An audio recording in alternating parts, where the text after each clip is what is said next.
Hi friends, வணக்கம் friends. இப்போது நம்ம பீட்ரூட் தோசை பார்க்கலாம். அதுக்கு ஃபஸ்ட்டு பீட்ரூட் செய்யலாம்.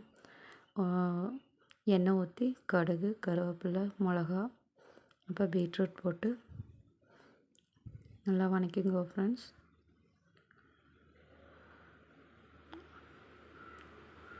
நல்லா வேக விட்டுக்கோங்க. கொஞ்சம் உப்பு போட்டுக்கோங்க ஃப்ரெண்ட்ஸ்.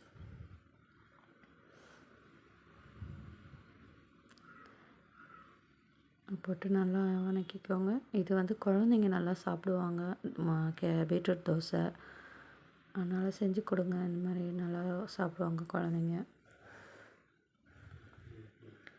இப்போ நம்ம தோசை ஊற்றிடலாம் ஃப்ரெண்ட்ஸ்.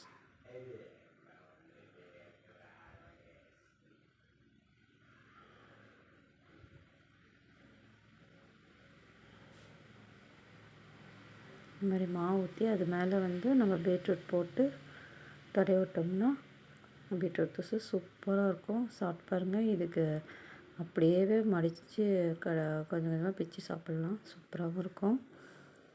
சட்னி வச்சு பெரியவங்க சட்னி வச்சும் சாப்பிட்லாம் ஃப்ரெண்ட்ஸ். நல்லாயிருக்கும்.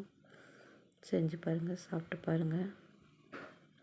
பிடிச்சிருந்தால் லைக் பண்ணுங்கள், சப்ஸ்கிரைப் பண்ணுங்கள் ஃப்ரெண்ட்ஸ்.